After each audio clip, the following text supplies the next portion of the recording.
Bruce Show continues live from downtown San Francisco on KNBR and streaming live at KNBR.com.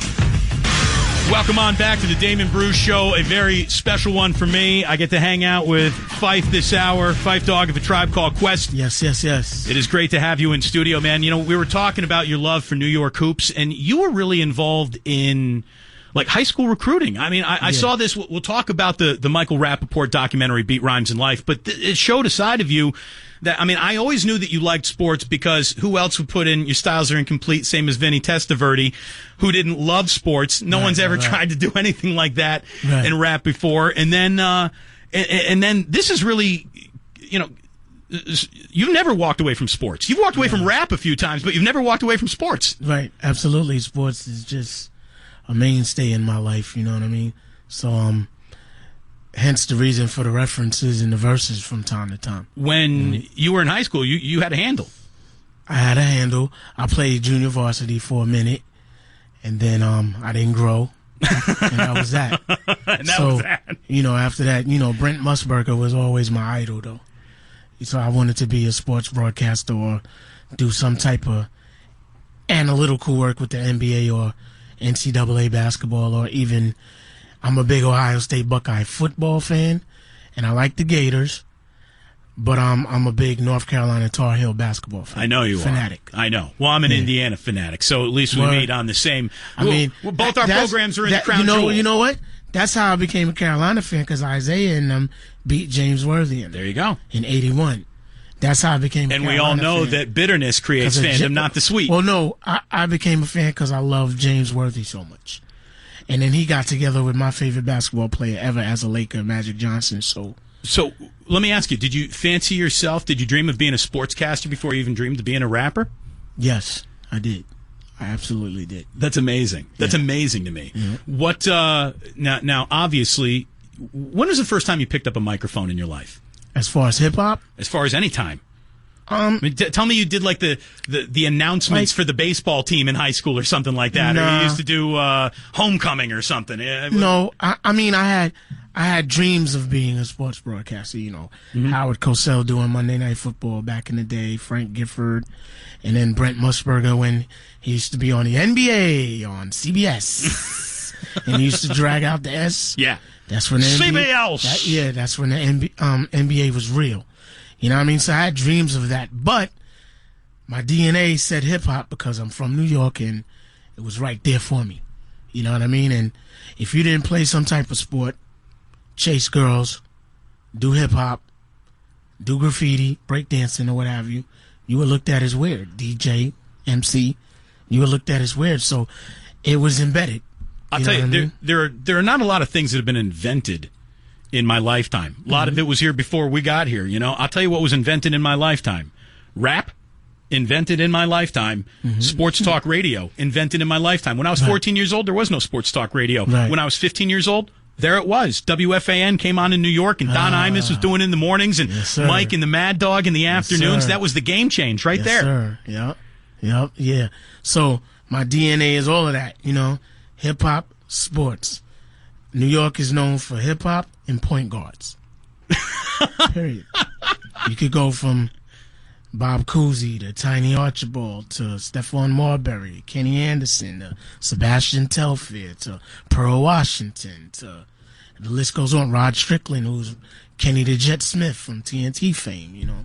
So Earl the Goat Manigault. Yeah, and then of course the Ruckers, no doubt. So Dr. J, and then Kareem is from New York as well. And best player from New York that never made the league, never got to be a household name, but it has New York street cred through and through. Who? Who is it?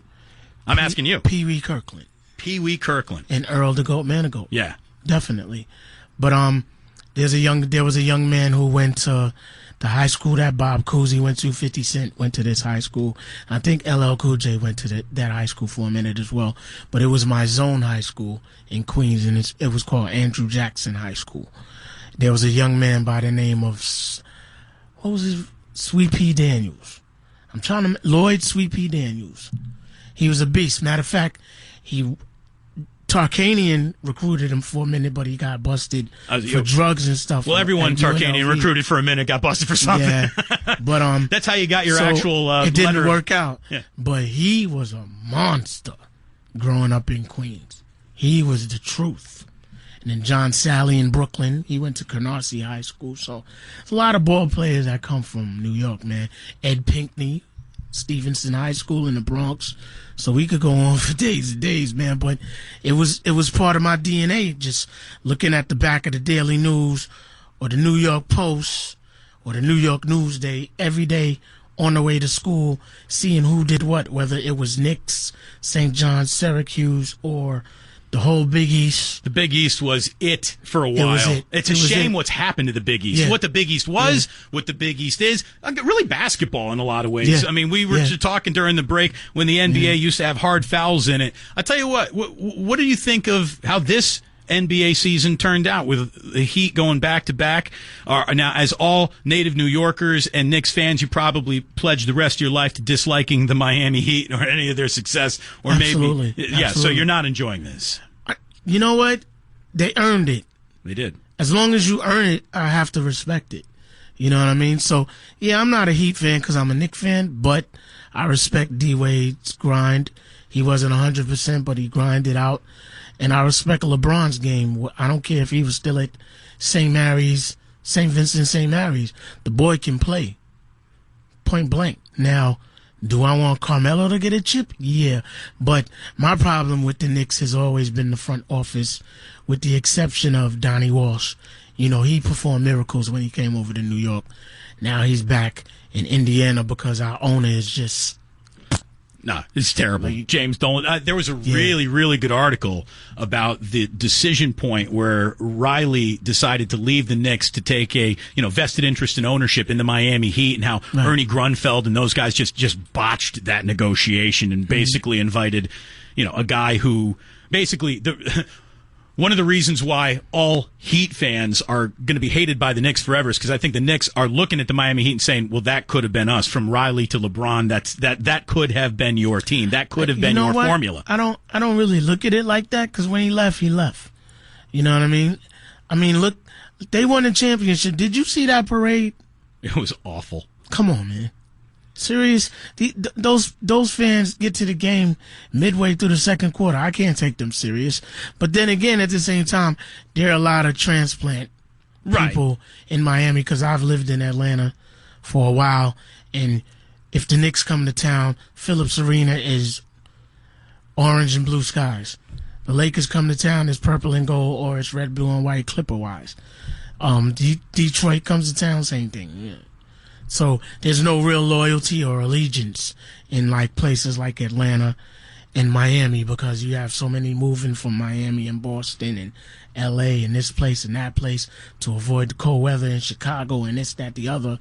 And they just want to walk around sipping martinis all day. You know what I'm saying? So, and it's cool. That's what Miami is for. But as far as sports, if Don Shula's not coaching and Dan Marino's not throwing that pig, you know what's even more sad is that the Hurricanes have lost all their love down there. Remember how dominant the Miami Hurricanes used to be? That's very good. Thank you very much. I think that makes my point. As soon as we come on back, can we take a couple calls for you? I know that people want to talk to the Phife Dawg from A Tribe Called Quest. He is in studio this hour. 415-808-1050 is the number. We will take some calls. We'll ask about the future, the beats, the rhymes, the life. Linden Boulevard.